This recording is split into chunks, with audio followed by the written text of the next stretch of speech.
Uma produção. Bruá!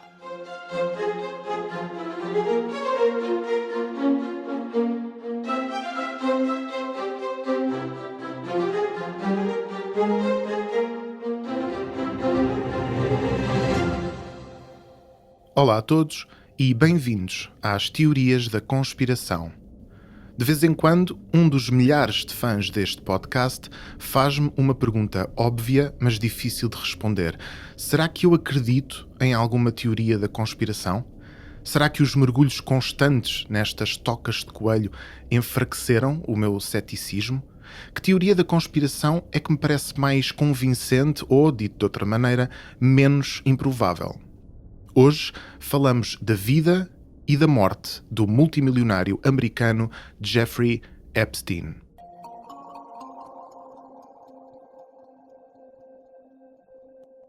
Jeffrey Epstein nasceu em 1953, em Coney Island, nos Estados Unidos. Tudo indica que era um aluno brilhante no secundário, mas o seu percurso no ensino superior correu muito mal. Esteve apenas 2 anos na Cooper Union University, a estudar física, e depois na New York University, de onde saiu em 1974 sem terminar o curso.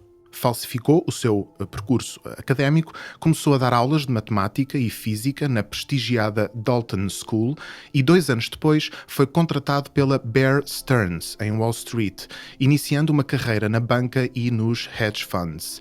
Logo aqui, a sua personalidade magnética, algures entre o sociopata charmoso e o gênio playboy, tornou-o praticamente imune a quaisquer consequências. Descobriram, por exemplo, que tinha forjado um curso superior, que nunca terminara, mas Epstein deu a volta aos seus superiores. Longe de ser afastado, subiu nas hierarquias da Bear Stearns, chegando mesmo a namorar com a filha do chefe, o Ace Greenberg, que era o diretor daquela firma.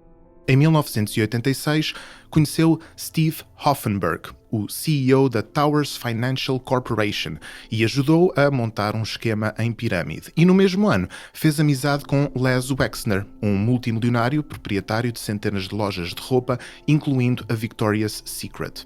Entre os amigos íntimos de Wexner, Epstein era conhecido como o namorado, e a sua influência absoluta sobre o patrão era vista como um caso de bissexualidade secreta por parte dos dois homens. Entre 1991 e 2006, Epstein apropriou-se e vendeu mais de 1,3 mil milhões de dólares em ações da empresa de Wexner e roubou 46 milhões ao multimilionário. Chegado aos anos 90, Epstein deixou um rasto de crimes, fraudes e vítimas, mas também uma certa fama de homem-mistério ao estilo Gatsby, já que a sua fortuna era largamente superior ao que seria de esperar para um homem com o seu percurso. Foi em 1991 que fez amizade com Ghislaine Maxwell, uma socialite inglesa que chegara aos Estados Unidos depois da morte do pai, Robert Maxwell, um magnata da comunicação social. Maxwell tornou-se uma espécie de secretária e braço direito de Epstein, e enquanto ele é descrito como profundamente charmoso, mas bastante recatado, Maxwell era a extrovertida, a sorridenta, a alma da festa. A partir daqui, os dois tornaram-se inseparáveis. As suas aventuras decorriam na mansão de 9 andares, no Upper East Side, em Manhattan, avaliada em mais de 56 milhões de dólares, numa herdade no Novo México, avaliada em 18 milhões de dólares, ou então na ilha privada de Epstein, Little St. James, nas Ilhas Virgens Americanas. As viagens eram feitas num jet privado que mais tarde seria apelidado de Lolita Express. Em 2003, Vicky Ward, que se tornaria a mais teimosa, determinada e incansável crítica de Epstein, publicou na Vanity Fair um artigo chamado O Talentoso Mr. Epstein, uma referência ao romance O Talentoso Mr. Ripley, de Patricia Highsmith. Neste romance, Ripley é um jovem charmoso e inteligente, com tendências levemente homoeróticas e que adota uma vida de playboy milionário depois de assassinar e roubar a identidade a um amigo. Escusado será dizer que o retrato que Vicky Ward pinta de Epstein não é nada abonatório. Ela começa o artigo com uma descrição da mansão em Manhattan, descrita como um statement de alguém que quer ser conhecido pela escala das suas posses, e escolhida, nas palavras do próprio dono, por saber que nunca poderia viver numa casa maior. Diz Vicky Ward. As paredes do hall de entrada eram decoradas com filas e filas de olhos de vidro, individualmente emoldurados.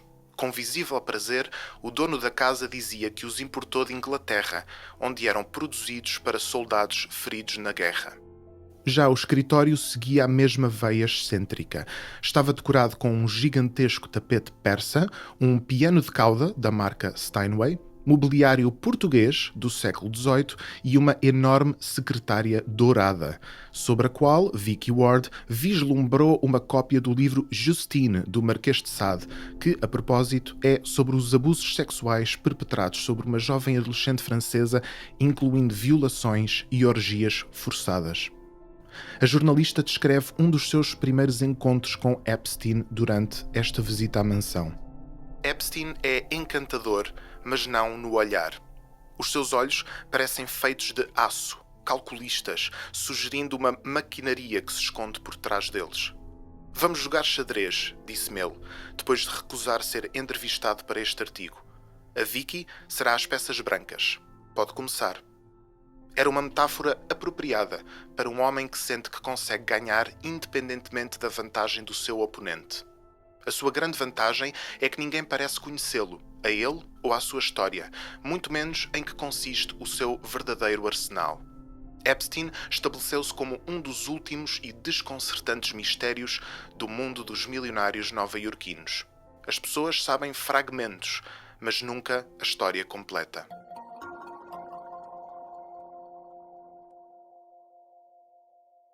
Além da mansão, da herdade e da ilha privada, Epstein passava largas temporadas numa vivenda na zona de Palm Beach, na Flórida, uma vila com cerca de 9.000 habitantes. E foi exatamente aí que surgiram as primeiras denúncias dos seus comportamentos desviantes. Em 2005, a polícia ficou a saber da existência de uma rede de abuso sexual de adolescentes. Epstein, com a ajuda valiosa de Maxwell, recrutava raparigas menores, entre os 14 e os 17 anos, para irem até à sua mansão fazer-lhe massagens. E essas sessões, claro, descambavam sempre em contactos sexuais indesejados. O truque estava no perfil das raparigas recrutadas. Muitas delas provinham de famílias pobres, com sérias dificuldades económicas, ou então tinham já sido abusadas sexualmente no passado. A promessa de dinheiro e os traumas anteriores tornaram-nas as vítimas ideais. Depois de visitarem Epstein algumas vezes, as raparigas eram pagas para recrutarem mais 2 ou 3 amigas, e essas raparigas a mesma coisa. Segundo a polícia de Palm Beach, estavam na presença de um autêntico esquema em pirâmide sexual, no qual cada vítima acabava, também ela, por perpetuar os abusos e condenar outras raparigas ao mesmo destino. Após buscas à casa de Epstein, foram encontradas centenas de provas da organização desta rede, incluindo registros de voos privados para outros estados ou até para outros países e notas manuscritas de Maxwell, dirigidas a Epstein, que incluíam coisas como: ele tem uma professora que te vai ensinar russo. Tem 2 vezes 8 anos. Não é loura. As lições são gratuitas e podes ter a primeira aula já hoje. Ao todo, a polícia conseguiu identificar cerca de 40 raparigas, mas muitas delas recusavam-se a colaborar com as autoridades. Investigadores, advogados e vítimas foram perseguidos e intimidados. Num caso em particular, uma das vítimas teve um carro estacionado à porta da casa da sua família toda a noite, com os máximos ligados e apontados à janela do seu quarto. Desde as meninas mais pobres de Palm Beach aos investigadores mais experientes, todos sabiam que Epstein não era um predador sexual comum. Era amigo de políticos, empresários, banqueiros, tinha contactos e influência, mas acima de tudo tinha muito, muito dinheiro. As conclusões da investigação não deixavam margem para dúvidas quanto à culpa de Epstein e Maxwell, e foi exatamente isso que tornou o verdito ainda mais inacreditável. Em 2008, Epstein foi condenado a uns míseros 18 meses de prisão, mas com muitos benefícios. Foi-lhe atribuída uma licença de trabalho que lhe permitia sair durante 12 horas por dia da prisão, 6 a 7 dias por semana, e podia dirigir-se ao escritório para trabalhar, tendo, no entanto, de ir dormir à prisão, numa zona privada e com seguranças também privados. Pior, numa decisão que revoltou as vítimas, os seus advogados e os investigadores, foi-lhe atribuído pelo procurador Alexander Acosta um Non-Prosecution Agreement, que basicamente significava que Epstein ficava imune de ser acusado ao nível federal. De acordo com o jornal Miami Herald, na prática, este acordo impediu qualquer investigação por parte do FBI quanto à existência de mais vítimas ou indivíduos poderosos que tivessem participado e auxiliado os crimes sexuais de Epstein. Apesar de toda esta história ter sido um escândalo na zona de Palm Beach, Epstein continuou a sua vida de multimilionário, interrompida apenas pelas ocasionais queixas de outras vítimas que foram aparecendo ao longo dos anos. A entrada da Wikipédia, que resume todas as ações judiciais contra Epstein ou Maxwell, tem 21 entradas e é impossível resumi-las a todas aqui. Apesar disso, Epstein só voltaria a ser detido a 6 de julho de 2019, mais de 9 anos depois da sua pseudo-estadia na penitenciária de Palm Beach. Era acusado de tráfico sexual de menores. Uma autêntica razia à sua mansão em Manhattan, por parte do FBI, revelou diamantes, milhões de dólares em dinheiro, passaportes falsos e milhares de fotografias e vídeos pornográficos com raparigas menores. Epstein foi levado para o Metropolitan Correctional Center, em Nova York, uma prisão que já alojara criminosos como o mafioso John Gotti, o empresário Bernard Madoff, o terrorista Ramzi Youssef e o traficante de droga mexicano Joaquín El Chapo Guzmán. A 23 de julho, Epstein foi encontrado na sua cela com marcas no pescoço e em estado semi-consciente. Interpretado como uma tentativa de suicídio, este acontecimento levou a que Epstein fosse colocado sob vigilância, a famosa Suicide Watch. 6 dias depois, foi analisado por um psiquiatra e colocado numa cela com outra pessoa, onde seria visitado de 30 em 30 minutos por um guarda prisional. A 9 de agosto, o colega de cela de Epstein foi transferido para outra cela, os guardas prisionais deixaram de visitá-lo, tendo adormecido às suas secretárias, e na mesma noite, as 2 câmaras de vigilância à porta da cela de Epstein pararam de funcionar.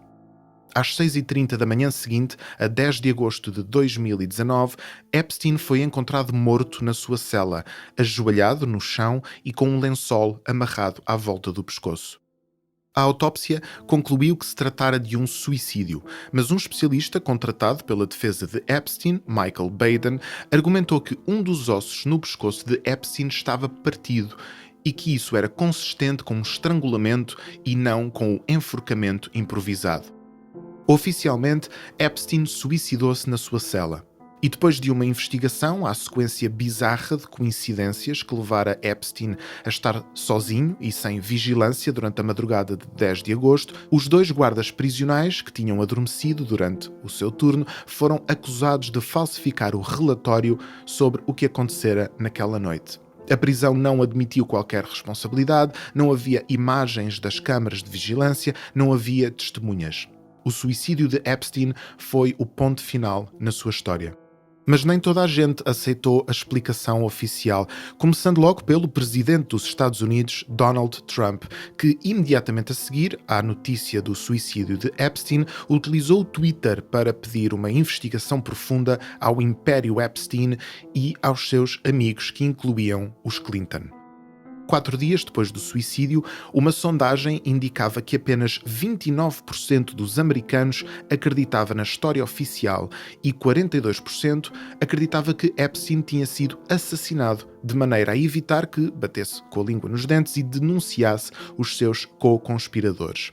Um mês depois, em novembro, a Business Insider indicava que havia 3 vezes mais pessoas a acreditar na tese de assassinato do que na tese de suicídio. E já em 2020, a maioria dos americanos acreditava explicitamente que Epstein tinha sido asfixiado. Ora, estas estatísticas não são propriamente surpreendentes. Um conhecido multimilionário, amigo das elites políticas e económicas, não só controlava uma rede de tráfico humano, como disponibilizava as suas vítimas a outros predadores, de igual estatuto e influência. Se alguém conhecia os proverbiais podres sobre o quem é quem elitista, era Epstein. E este indivíduo, conhecido pela sua absoluta lata, falta de escrúpulos e ausência de qualquer bússola moral, suicidara-se misteriosamente graças a uma sequência improvável de coincidências. Mas, fora alguns artigos e reportagens aqui e ali, este aparente tropeço numa rede internacional de predadores sexuais influentes não dominou as notícias como outros escândalos de equivalente magnitude. Em especial na era do movimento Me Too ou do escândalo Larry Nassar, o fisioterapeuta da equipa de ginástica feminina dos Estados Unidos, condenado a dezenas de décadas de prisão por abuso sexual de menores. Ainda hoje, muita gente fora dos Estados Unidos nunca ouviu falar de Epstein, que continua envolto em algum mistério. E este vácuo informativo levou a uma espécie de movimento orgânico na internet. A frase Epstein didn't kill himself, Epstein não se suicidou, tornou-se um meme, aparecendo em milhares de fotos, montagens, textos, vídeos, mensagens ou fóruns. Em muitas redes sociais, os utilizadores publicam semanalmente uma mensagem que diz: lembrança semanal de que Epstein foi assassinado para proteger os seus amigos pedófilos em posições de poder. Há uma vontade clara de manter viva esta história. No entanto, neste caso, nem tudo é pensamento conspiratório à solta. Um documento em particular, conhecido por todos os curiosos do caso Epstein, desperta tanto gargalhadas como arrepios de constrangimento e dá, involuntariamente, uma enorme credibilidade à ideia de que algo está profundamente errado neste caso. Refiro-me, claro, à extraordinária, mas muito pouco conhecida entrevista dada pelo príncipe Andrew, irmão do príncipe Philip e filho de Elizabeth II, ao programa da BBC Newsnight. Pelo visto, o príncipe Andrew era um grande amigo de Jeffrey Epstein. Não só viajavam juntos entre Londres, Paris e Manhattan, como o príncipe era um conhecido frequentador da tal ilha privada. Só que, enquanto outras figuras públicas conseguiram distanciar-se da sua relação, da sua amizade com o multimilionário suicida, alguém convenceu o príncipe Andrew de que seria uma boa ideia sentar-se à frente de uma câmara e responder a algumas perguntas sobre a sua amizade com o pederasta condenado. Assim, em novembro de 2019, apenas 3 meses depois do suicídio, a jornalista Emily Maitlis teve um frente a frente com o príncipe e confrontou-o com uma série de factos constrangedores. Por exemplo, já depois de Epstein ter sido acusado em Palm Beach, em 2006, o príncipe convidara-o para a festa de aniversário da sua filha, que fazia 18 aninhos. E em 2010, meses depois da libertação de Epstein, de sua breve passagem pela penitenciária, o príncipe viajou até Manhattan e passou 4 dias na mansão do amigo. Confrontado com este facto, o príncipe respondeu que fora até lá para cortar relações com Epstein. Fazê-lo pelo telefone seria cobarde. Tinha de ir vê-lo pessoalmente. Tivemos uma oportunidade de passear pelo parque e foi aí que lhe disse que, por causa de tudo o que acontecera, não seria apropriado mantermos-nos em contacto. Este é um dos momentos mais incríveis da entrevista porque Emily Maitlis, a jornalista, desfia cada desculpa esfarrapada num tom de voz calmo, tranquilo, objetivo e que contrasta otimamente com o tom amedrontado do príncipe. Ela pergunta-lhe, por exemplo, por que motivo passou vários dias na casa de um predador sexual condenado pela justiça, incluindo um jantar de 8 ou 9 pessoas para celebrar a libertação de Epstein e no qual o príncipe era o convidado de honra. A isto, o príncipe responde que a mansão era um sítio conveniente onde ficar, em Manhattan, e que a alegada festa não fora uma festa, mas sim um jantar. É uma forma estranha de acabar com uma amizade, insiste a jornalista. 4 dias, incluindo um jantar, e o príncipe insiste, cada vez mais encavacado. Na verdade, só o vi no jantar, no passeio do jardim, quando cortaram relações, e cruzámos-nos uma vez ou outra no corredor.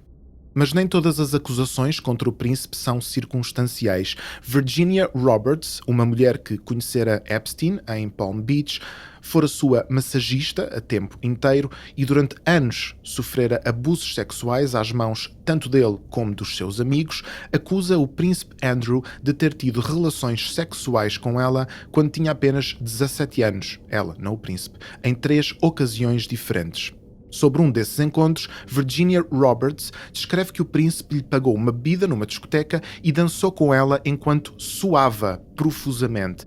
E a isto o príncipe responde: "Eu tenho uma condição médica peculiar. Eu não transpiro. Ou melhor, na altura eu não transpirava, porque sofrera uma overdose de adrenalina durante a Guerra das Malvinas. Era praticamente impossível para mim transpirar naquela altura." Ou seja, a sua inocência baseava-se numa suposta doença extremamente rara e nunca nomeada que o impedia de transpirar. Só que a seguir, a jornalista fala numa fotografia tirada na mansão de Epstein, onde podemos ver o príncipe Andrew, todo sorridente, e de braço e mão à volta da cintura de Virginia Roberts, e que na altura da fotografia era menor de idade. A defesa do príncipe: "Reconheço-me na fotografia, mas não estou convencido que aquela seja a minha mão. Ninguém pode provar se a foto foi ou não falsificada, mas não me lembro de a tirar." Ou seja, alguém photoshopou uma mãozinha falsa na anca de Virginia Roberts a fim de acusar o príncipe.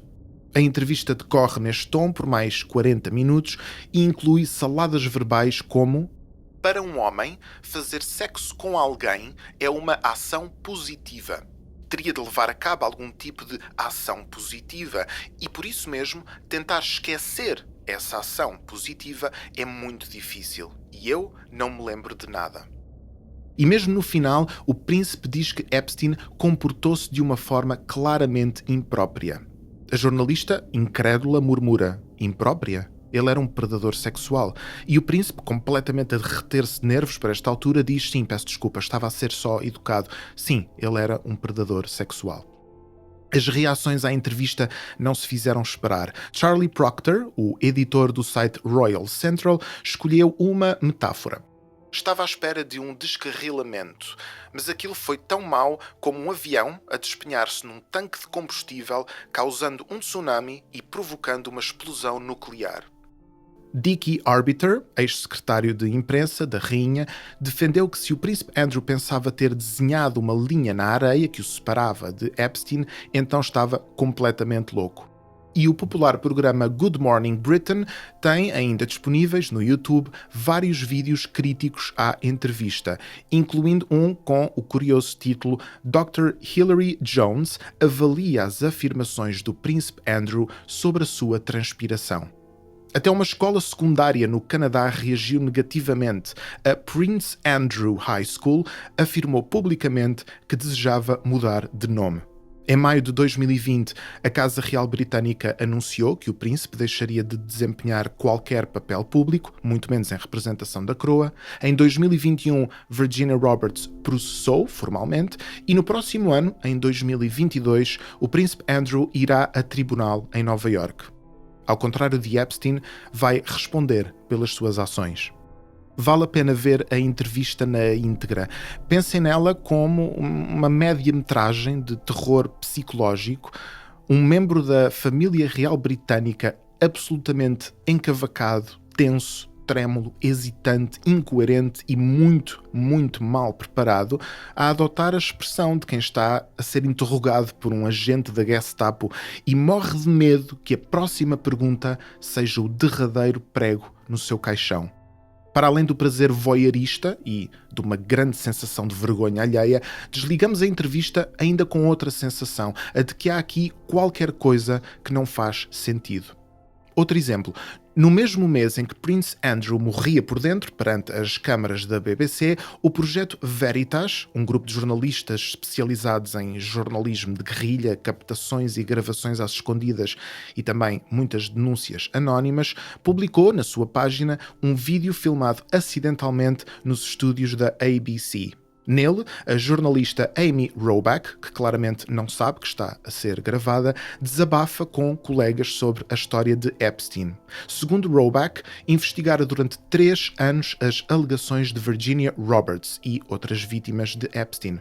Conseguira confirmar todas as suas acusações, mas os seus superiores hierárquicos impediram-na de terminar a reportagem. Diz Robach no vídeo: Virginia Roberts contou-me tudo. Tinha fotografias, tinha tudo. Esteve escondida durante 12 anos. Nós convencemos-la a dar uma entrevista. O que nós tínhamos era irreal. Tínhamos o Clinton, tínhamos tudo. E então o Palácio descobriu e ameaçou-nos de inúmeras maneiras. O advogado de Virginia Roberts disse-me: um dia vamos perceber que Jeffrey Epstein foi o mais prolífero pedófilo que este país alguma vez conheceu. E, mais à frente, outro desabafo. A sua vida era chantagear. Houve muitos homens naqueles aviões. Muitos homens visitaram aquela ilha. Muitos homens poderosos foram àquele apartamento.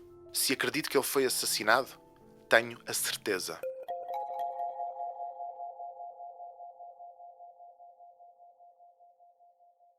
A história de Jeffrey Epstein não parece uma série de acontecimentos legítimos que, ao serem filtrados, distorcidos, reinterpretados por teóricos da conspiração, passam a despertar desconfiança ou a levantar suspeitas. Pelo contrário, desde a sua vida profissional ao seu suicídio, passando pela sua detenção na Flórida, pela sua relação com presidentes e príncipes, tudo no percurso de Jeffrey Epstein parece feito de propósito para testar o nosso senso comum. Ou, nas palavras de Eric Weinstein, parecemos ter tropeçado numa estrutura escondida que devia permanecer nas sombras, mas que por acidente ou conspiração veio parar à luz do dia.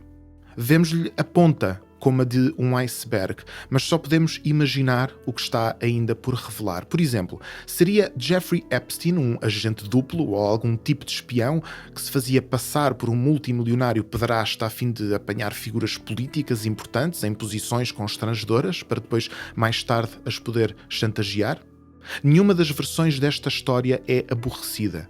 Mesmo que todo o enredo seja exatamente o que parece, um multimilionário criminoso que geriu uma rede internacional de tráfico de menores e caiu em desgraça, mesmo que Epstein tenha sido apenas e só um miserável suicida, movido ou pelo medo, pela culpa ou pelo arrependimento, e mesmo que nada mais se venha a descobrir quanto à participação de instituições ou de homens poderosos no seu percurso, mesmo que tudo isto seja apenas e só aquilo que parece ser, uma história altamente sensacionalista e altamente comprometedora, tudo isto testa as nossas intuições e desafia até o mais cético a perguntar-se quanto mais pistas precisaria para começar a acreditar que algo muito, muito significativo ficou por explicar.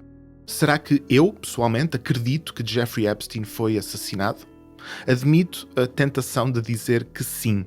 Um dia pode ser que uma investigação policial séria ou um corajoso whistleblower revele uma genuína conspiração, onde até aqui existe apenas a sua aparência. E a minha intuição diz-me: estás a ser muito ingênuo ou muito estúpido quando tento convencer-me da história oficial. Mas uma coisa são os nossos instintos e outra é a procura honesta pela verdade. Às vezes são contraditórios, outras confirmam-se mutuamente. Será que eu acredito mesmo que Jeffrey Epstein se suicidou?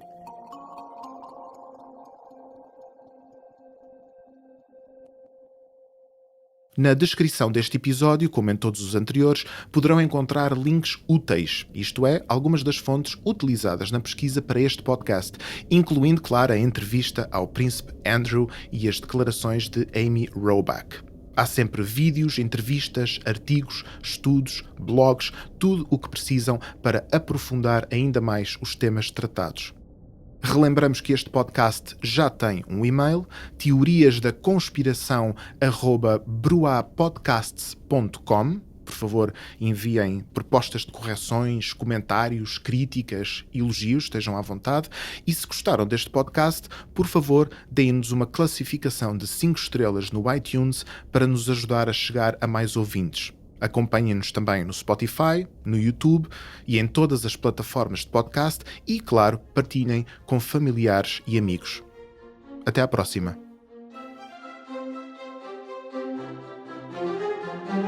Thank you.